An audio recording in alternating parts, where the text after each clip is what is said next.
അപ്പോൾ എൻ്റെ വീട്ടിലാണ് ഈ മീറ്റിങ്ങുകൾ കൂടുന്നത് മുത്തങ്ങ സമരത്തിന് വേണ്ടിയിട്ട്. മുത്തങ്ങൻ്റെ സമരത്തിൽ ഇവിടെ ഒറ്റ മനുഷ്യന്മാരില്ലായിരുന്നു. അന്നാണ് വെടിവെച്ചിട്ട് എൻ്റെ വലിയച്ഛൻ ജോഗി മരിച്ചെന്ന വിവരം അറിയുന്നത്. ബാക്കിയുള്ളവർ ഓടി രക്ഷപ്പെട്ടു. അപ്പോൾ ഇവിടെയുള്ള ആൾക്കാർ പിന്നെ കുറച്ച് ആൾക്കാരൊക്കെ പിടിച്ചുകൊണ്ട് പോകാനൊക്കെ വേണ്ടി വന്നു. അന്ന് ഞാൻ ഇവിടെ വന്നിട്ട് എല്ലാവരുടെ കത്തിയെടുക്കാൻ പറഞ്ഞു. ടൗണിലൊന്നും ആദിവാസികളെ കാണാൻ പാടില്ല. ടൗണിൽ കണ്ടാൽ അപ്പം പിടിച്ചു കൊടുക്കലാ പോലും. ഒരു ഊരിലേക്ക് കയറണമെങ്കിൽ നമ്മൾ ആ ഊരിലെ മൂപ്പൻ അപേക്ഷ കൊടുക്കണം. അതിൻ്റെ ഭാഗമായിട്ട് വേറെ ഒരു സ്ത്രീ മുന്നോട്ട് വന്നില്ലല്ലോ, ഒരു പുരുഷനെ വന്നില്ലല്ലോ.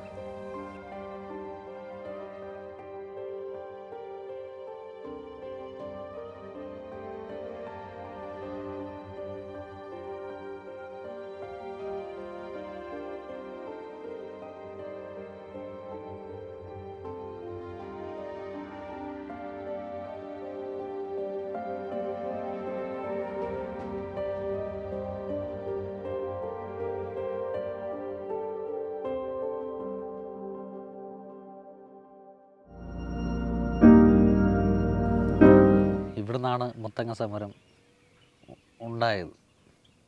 സി കെ ജാനു എൻ്റെ പിന്നെ അമ്മേൻ്റെ കുടുംബക്കാരിയാണ്, ചേച്ചിയാണ്. എൻ്റെ വീട്ടിലാണ്. പിന്നെ അവർ പണ്ട് ഞാൻ അന്ന് 10ാം ക്ലാസ്സിൽ പഠിക്കുക. അപ്പോൾ എൻ്റെ വീട്ടിലാണ് ഈ മീറ്റിങ്ങുകൾ കൂടുന്നത് മുത്തങ്ങ സമരത്തിന് വേണ്ടിയിട്ട്, ഇവിടെ ചാലികതയിൽ. അന്നാണ് ഞാൻ സി കെ ജാനിനെ ആദ്യമായിട്ട് കാണുന്നത്. എൻ്റെ വീട്ടിലുണ്ടാവും, രാവും പകലുമായിട്ട് ഇവിടെ വന്ന എല്ലാ കാര്യവും ഇതാക്കും. മുത്തങ്ങൻ്റെ സമരത്തിൽ ഇവിടെ ഒറ്റ മനുഷ്യന്മാരില്ലായിരുന്നു. ഞാനന്ന് എൻ്റെ അച്ഛനൊക്കെ പോയായിരുന്നു. അച്ഛന് അടി കിട്ടി തലയിൽ. അപ്പോൾ അവിടെ ചെന്ന അവർ എൻ്റെ ഒത്തിരി ആൾ ഇവിടുന്ന് എല്ലാവരും പോയിട്ടുണ്ട്. പോയി അപ്പോൾ ഇവിടെ ഒറ്റ മനുഷ്യന്മാരില്ല. എൻ്റെ അമ്മ ഒറ്റയ്ക്കേ ഉള്ളൂ ഇവിടെ. അപ്പോൾ ഞാൻ ഹോസ്റ്റലിൽ നിങ്ങൾ തിരിച്ചു പോകുന്നു. അപ്പോൾ അമ്മേൻ്റെ അടുത്ത് പറഞ്ഞു ബത്തേരിക്ക് പോകണമെങ്കിൽ 25 രൂപ വേണമെന്ന്. ഞാനപ്പോൾ മുത്തങ്ങലേക്ക് പോകാനേ. അപ്പോൾ ഇതിൻ്റെ സമരത്തിൻ്റെ ഭാഗമായിട്ടൊക്കെ ഞാൻ പോയിട്ടുണ്ട്, പാട്ടും പിന്നെ ഇതൊക്കെ ആയിട്ട് സമരത്തിനൊക്കെ. മുത്തങ്ങലും പോയിട്ടുണ്ട് ജാനുശേഷിന്. അപ്പോൾ അവർക്ക് എന്നെ ഭയങ്കര ഇഷ്ടമായിരുന്നു, ഞാൻ ഈ പാട്ടൊക്കെ പാടുന്ന കൊണ്ട്. അപ്പോൾ എന്നെയും കൂട്ടി ഞാനും വിട്ടു. എന്നിട്ട് മുത്തങ്ങൽ പിന്നെ അച്ഛൻ പോയി. അച്ഛൻ അവിടെ വീടൊക്കെ വെച്ചിട്ട് പിന്നെ ഞാൻ പറഞ്ഞു അമ്മേ ഞാനും പോട്ടെ എന്ന് പറഞ്ഞു. അങ്ങനെ നമ്മുടെ ഒരു കോഴി കുറച്ച് മുട്ടയിട്ടായിരുന്നു. ആ മുട്ട വിറ്റിട്ട് പോകാമെന്ന് വിചാരിച്ചു. പിന്നെ ഞാൻ പോയില്ല. 25 രൂപയ്ക്ക് മുട്ട വിൽക്കണേ. അപ്പോൾ അത് വിറ്റിട്ട് പോകണമെന്ന് വിചാരിച്ചാൽ പിന്നെ പോയില്ല. എന്നിട്ടാണ് മറ്റേ ആ സമയത്താണ് പരീക്ഷ വന്നത്, 10ാം ക്ലാസ് പരീക്ഷ. അന്നാണ് വെടിവെച്ചിട്ട് എൻ്റെ വലിയച്ഛൻ ജോഗി മരിച്ചെന്ന വിവരം അറിയുന്നത്. ബാക്കിയുള്ളവർ ഓടി രക്ഷപ്പെട്ടു എന്നൊക്കെ അറിയുന്നു. എന്നിട്ട് എന്തൊക്കെ ഞാൻ എൻ്റെ അവിടുത്തെ ഹോസ്റ്റൽ കുട്ടികളൊക്കെ വിളിച്ചിട്ട് പാടെ നമ്മൾ സമരത്തിന് പോവുക, ടൗണിൽ ഇറങ്ങുക എന്നൊക്കെ ഞാൻ പറഞ്ഞു.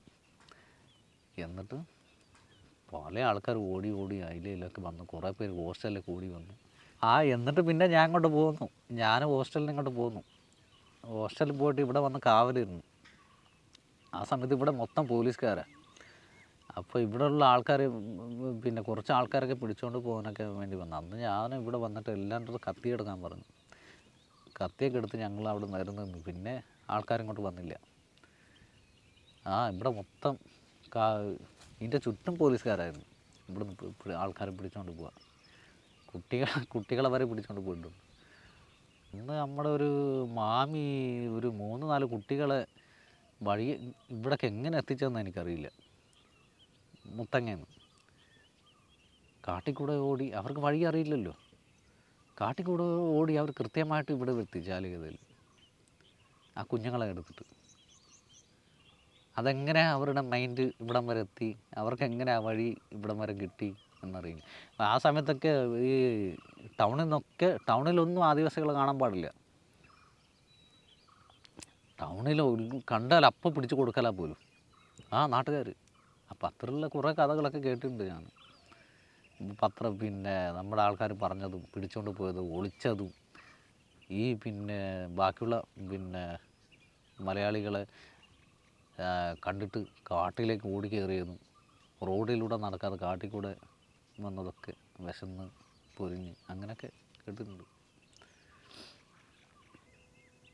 ഇവിടെ നിന്നാണ് പിന്നെ ഉത്ഭവം മുത്തങ്ങ സമരത്തിൻ്റെ. അപ്പോൾ ജാനു ചേച്ചി, ഗീതാനന്ദ മാഷ്, പലതരത്തിലുള്ള നേതാക്കന്മാരെല്ലാം ഇവിടെ വന്ന് തമ്പടിക്കുമായിരുന്നു. അപ്പോൾ ഞാനും അവരുടെ ഒപ്പത്ത് പിന്നെ കൂടും. കാരണം ഇവരുടെ സംസാരങ്ങൾ ഇതൊക്കെ കേൾക്കാൻ വേണ്ട. അപ്പോൾ ഞാനും എന്നെ അവിടെ ഇരുത്തും. ഞാനും ഇവരുടെ ഒപ്പം എന്നിട്ട് സമരത്തിന് പങ്കെടുക്കും. ഇവർ പലതരത്തിലുള്ള സമരം പിന്നെ പ്രതിഷേധങ്ങൾ അത്തരത്തിലുള്ള കാര്യങ്ങളൊക്കെ ഇവരവിടെ ചെയ്യുന്ന ഓരോ ബത്തേരിയിലാണ് ഏറ്റവും കൂടുതൽ ചെയ്തത്. അപ്പോൾ ആ മേഖലയിലേക്ക് അവിടേക്ക് ഞാൻ ഇവരുടെ ഒപ്പം പോയിട്ട് അവരുടെ സമരങ്ങളിൽ മുൻപന്തിയിൽ നിന്നു. നല്ല ട്രൈബൽ പാട്ടുകളൊക്കെ പാടി ആടി തുടി കൊട്ടി ഇങ്ങനെയാണ് ആ സമരം മുന്നോട്ട് വന്നത്. മുന്നോട്ട് വന്നു കഴിഞ്ഞിട്ട് മുത്തങ്ങ എന്നും പറയും ഞങ്ങൾക്ക് വലിയൊരു സന്തോഷമായിരുന്നു.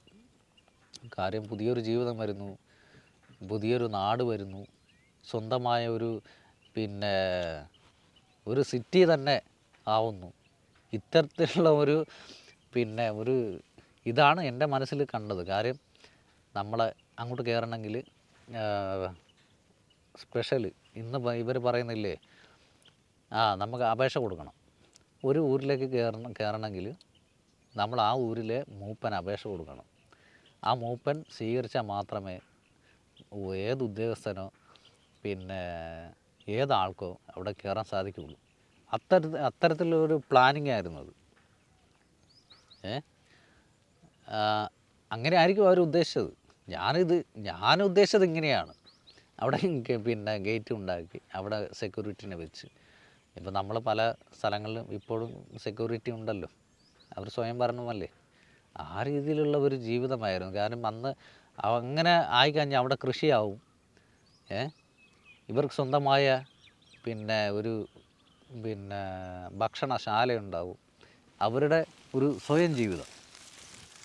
ആ രീതിയിലേക്ക് മാറണം എന്ന് ഞാനും ആഗ്രഹിച്ചു. പക്ഷേ ആ ആഗ്രഹം പിന്നെ അവർ വെടിവെച്ച കൊണ്ട് തീർത്ത് കളഞ്ഞു. തീർത്തിട്ട് അവിടെ നിന്ന് അടി കൊണ്ടവരൊക്കെ ഇവിടെയാണ് വന്ന് താമസിച്ചത്. അടിയേറ്റ സകല ആൾക്കാർ ഇവിടെ വന്നിട്ടാണ് അവരെ പിന്നെ പല വൈദ്യന്മാരും വന്ന്, തിരുമ്മൽക്കാർ വന്നു, എല്ലാവരും ഇവിടെ 1 മാസം 2 മാസം ഇരുന്ന് ശരീരം തിരുമ്പി അവർക്ക് മരുന്ന് കൊടുത്ത് റെഡിയാക്കി വിട്ടത് ഈ ചാലികത്തിലാണ്. അതിൽ പലരും പിന്നെ ഇന്നില്ല. ആ മുത്തങ്ങ സമരത്തിൽ പങ്കെടുത്ത പല ആൾക്കാരും പലരുടെ പോലീസുകാരുടെ അടിയേറ്റിട്ട് അവർ സുഖമില്ലാണ്ട് കിടപ്പിലായി, ക്ഷയമായി, അങ്ങനെ കുറേ പേര് മരിച്ചു പോയി. അപ്പോൾ അത്തരത്തിലുള്ള സംഭവം ഉണ്ടായിട്ടുണ്ട്. നമ്മൾ കുറേ ഇങ്ങനെ സംസാരിക്കാൻ പറ്റില്ല. കേസ് ഇനിയായിട്ടും തീർന്നില്ല. ഇതൊക്കെ കഴിഞ്ഞ ആഴ്ച തന്നെ അവർ പോയിട്ടേ ഉള്ളൂ. ഇപ്പോഴും കേസുണ്ട് എല്ലാവർക്കും. എൻ്റെ അച്ഛനടക്കം. എന്തിനാന്ന് എനിക്കറിയില്ല. മുത്തങ്ങ സമരത്തിൽ പങ്കെടുത്ത് അവർ കൊലപാതകമൊന്നും ചെയ്തില്ലല്ലോ. ഞാൻ പിന്നെ തീർക്കേണ്ട സമയം കഴിഞ്ഞു. അത് അന്നേ തീർക്കേണ്ടതാണ്. ബാക്കിയുള്ള കേസുകളൊക്കെ അവർ പെട്ടെന്ന് തീർക്കുന്നില്ലേ. അപ്പോൾ ഇതും തീർത്താൽ അല്ല പ്രശ്നമില്ല. അവർ പോയിട്ട് അവിടെ ഒപ്പിട്ടിട്ട് വരുന്നത് അത്രയേ ഉള്ളൂ. അല്ലെങ്കിൽ ഒന്നെങ്കിൽ എറണാകുളം അല്ലെങ്കിൽ കൽപ്പറ്റ അവിടെ പോകുന്നത് മാത്രമേ ഉള്ളൂ. ആ പാട്ട് ഞാൻ മറന്നുപോയി. അന്ന് ചൊല്ലിയതാണ്. ഏതോ ഒരു ഇത് ഇപ്പോൾ കുറേ പാട്ടുകൾ, ഒന്നല്ല ഒരുപാട് പാട്ടുകൾ ചൊല്ലിയിട്ടുണ്ട്. അന്ന് അവിടെ നിന്ന് തന്നെ ഉണ്ടാക്കിയ പാട്ടുകളുണ്ട്. അന്ന് പിന്നെ എന്നെയാണ് പാടാൻ മുന്നിലേക്ക് വിടുന്നത്. അത് ഞാൻ മറന്നുപോയി. ഞാൻ പങ്കെടുത്തിട്ടുണ്ട്. അപ്പാട് ഭൂസമരം. മണിമാഷ് മരിച്ചു പോയില്ലേ, അതിൻ്റെ ഭാഗമായിട്ട് നിന്ന ഒരു മണിമാഷ് ഈ അടുത്തങ്ങോട്ട് മരിച്ചു. അപ്പാട് ഭൂസമരത്തിന് പോയിട്ടുണ്ട്. അവ അവരൊക്കെ ഇപ്പോൾ സ്ഥലം കിട്ടിയിട്ടുണ്ട്. സ്ഥലം കിട്ടി അവർ തോട്ടങ്ങളൊക്കെ ആക്കി. പിന്നെ മുത്തങ്ങ സമരം, പിന്നെ ഏതാണപ്പാ,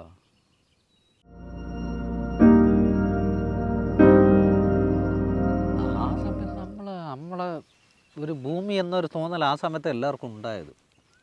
കാരണം ജീവിക്കണ്ടേ, നമ്മളിങ്ങനെ ഇരുന്നാൽ പോരല്ലോ എന്നൊരു തോന്നൽ എല്ലാവർക്കും ആ സമയത്താണ് ബോധം വന്നത്. അതിൻ്റെ മുന്നേ ഇത്തരത്തിലുള്ളൊരു പിന്നെ ഇത് ആർക്കും ഇല്ല.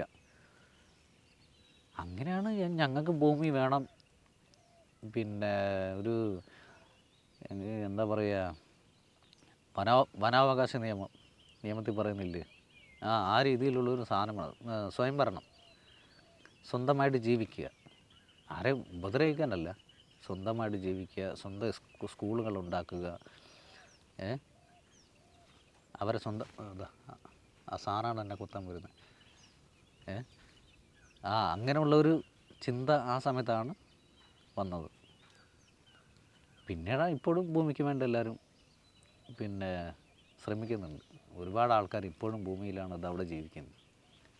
കൂണ് പോലുള്ള മുളച്ച വീടുകൾക്കുള്ളിലാണ് അതവിടെ കിടക്കുന്നത്. 5 സെൻറ്റ് പോലും ഇല്ല. അത്രയുള്ള ജീവിതം ഇപ്പോഴും നയിക്കുന്നുണ്ട്. നമ്മൾ തമാശയായിട്ട് പറയുന്ന ഇത് കാര്യമാണ്.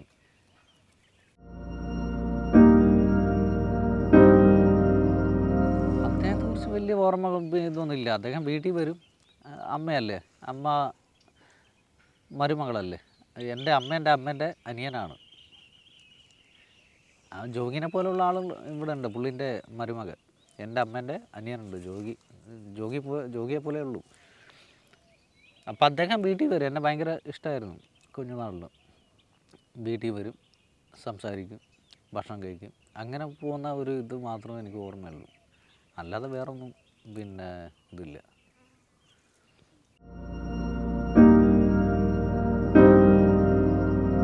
വെടിയേറ്റ് മരിച്ച ആ സമയത്ത് തന്നെ എല്ലാവരും വാർത്ത വായിച്ചു. ആ സമയത്ത് ഞാൻ ഹോസ്റ്റലിലായിരുന്നു. അല്ല, ആർക്കും അങ്ങനെ അറിയില്ല. ഇങ്ങനെ ഉണ്ടാകാൻ അത്രയും ദിവസം ഉണ്ടായിട്ട് ഒന്നും നടന്നില്ലല്ലോ. എന്താ സംഭവം എന്നറിയില്ല. ആരെങ്കിലും എന്തൊക്കെ ചെയ്തതായിരിക്കാം. അത് പൊളിക്കണം എന്നൊരു തോന്നലൊക്കെ ഉണ്ടായിരിക്കാം. അങ്ങനെ ആയിരിക്കാം.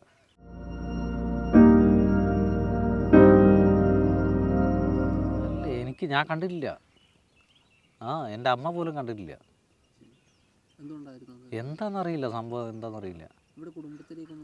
കുടുംബത്തിലേക്ക് എത്തിച്ചെന്ന് അത് എനിക്ക് ഓർമ്മയില്ല. കുറേ വർഷമായി പോയില്ലേ.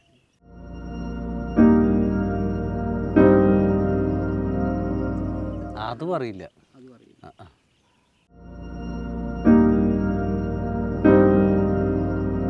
പ്രതീക്ഷിച്ചത് ആരും ആ സമയത്തൊക്കെ വാർത്തയൊക്കെ കൊടുത്തിട്ടുണ്ട്, ആരൊക്കെയോ അത് അന്വേഷിക്കണം എന്നൊക്കെ പറഞ്ഞു. പിന്നെ അതിൻ്റെ സംഭവം ഒന്നും ഇല്ല.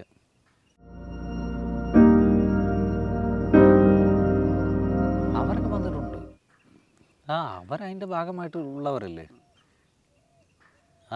അത് നമ്മുടെ ഒരു നേതാവല്ലേ ജാനു ഇല്ലെങ്കിൽ ഇന്ന് നമുക്ക് പറയാൻ ഭൂമി ഉണ്ടാവില്ല, ഒന്നും ഉണ്ടാവില്ല.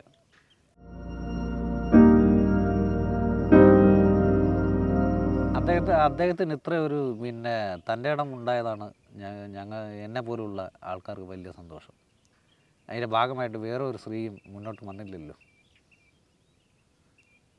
ഒരു പുരുഷനെ വന്നില്ലല്ലോ ഒരു നേതാവായിട്ട്. അതാണ് ശക്തിയായ വനിതയാണത്.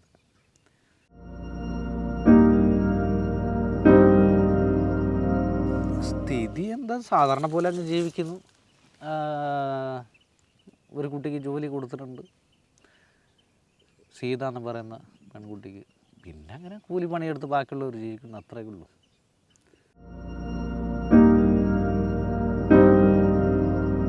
അല്ല, ഇവിടെയാണ് അതിൻ്റെ ഉത്ഭവം. എല്ലാവരും ഭൂമി ഇവിടെ കുറച്ച് പേർക്ക് കുറച്ച് 10 സെൻറ്റ് തരത്തിലുണ്ട്. പക്ഷെ ഇവിടെ ഉള്ള കുറച്ച് ബോധം പിന്നെ ഇത് കൂടുതലാണ്, പിന്നെ ബുദ്ധി. അപ്പോഴാണ് വന്നത്. അപ്പോൾ ഇവിടെ തന്നെ അങ്ങ് കൂടി. പിന്നെ സമരത്തിന് കുറച്ച് ശക്തിയായ ആൾക്കാരെ ഇവിടെ നിന്നാണ് കിട്ടിയത്. അങ്ങനെയാണ് ഇവിടുന്ന് പോയത്.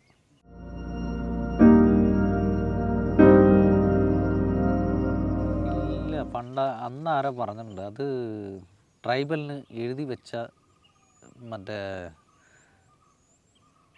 ഇംഗ്ലീഷുകാരെങ്ങാണ്ട് അവർക്ക് വീതിച്ച് കൊടുക്കണമെന്ന് പറഞ്ഞ് എന്തോ കടലാസൊക്കെ കൊടുത്തിട്ടുണ്ട്. ഇവിടെ പണ്ടേ ചെയ്തു വെച്ചിട്ട് പോയ സ്ഥലമാണ് പോലും, അത് ഫോറസ്റ്റ് അല്ലാന്ന്. അപ്പം അതുകൊണ്ട് അങ്ങനെ ചെയ്തതായിരിക്കാം.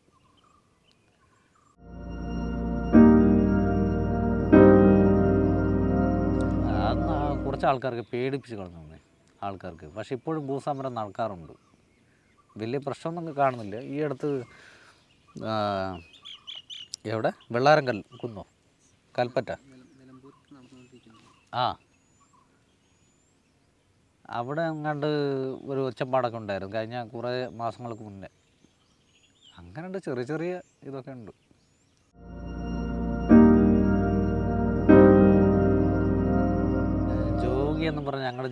ജോഗി എന്ന് പറഞ്ഞ ഞങ്ങളുടെ ദൈവത്തിൻ്റെ പേരാണ്. അതിന് പ്രത്യേക മുഖമൊന്നുമില്ല. ഞങ്ങളങ്ങനെ പറഞ്ഞു, ഞങ്ങളുടെ ജോഗി അച്ഛൻ, ജോഗി അച്ചപ്പൻ. ഞങ്ങൾ പാട്ടിലും അങ്ങനെ പാടാറുണ്ട്, ജോഗി ജോഗയ്യ എന്നൊക്കെ പാടാറുണ്ട്. പ്രത്യേകം ഒരു ഇതൊന്നുമില്ല, അതാണ് ജോഗി.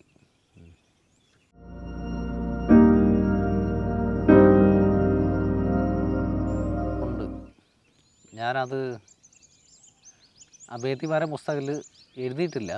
അപ്പോൾ അതിൽ ഈ മുത്തങ്ങ സംഭവത്തിൻ്റെ ഞാൻ അനുഭവിച്ച ആ ഒരു കാര്യം കൂടി അതിൽ ചേർക്കാൻ വേണ്ടി ആഗ്രഹിക്കുന്നുണ്ട്.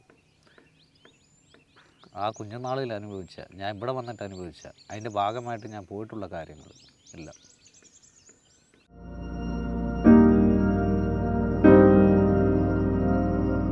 അങ്ങനെയായിരുന്നു, സ്വന്തം ജീവിതം ജീവിച്ചുകൊണ്ടിരുന്നതാണ്. ഇപ്പോൾ സ്വന്തമല്ലല്ലോ, ഇപ്പോൾ സ്വന്തമല്ലാത്ത ഒരു ജീവിതമാണ് അത്. ആ സ്വന്തമായ ഒരു ജീവിതം വരണമെങ്കിൽ അത് നമ്മുടെ സർക്കാർ തീരുമാനിക്കണം. ആ ഒരു ജീവിതം അവരുടെ കയ്യിലാണുള്ളത്. അവർ തന്നു കഴിഞ്ഞാൽ നമുക്ക് ആ വനാവകാശം തന്നു കഴിഞ്ഞാൽ സ്വന്തമായ ഒരു ജീവിതം അവർക്ക് ലഭിക്കും. അത്തരത്തിലുള്ള ഒരു ആശയോടെയാണ് മുത്തങ്ങ സമരം പോയത്.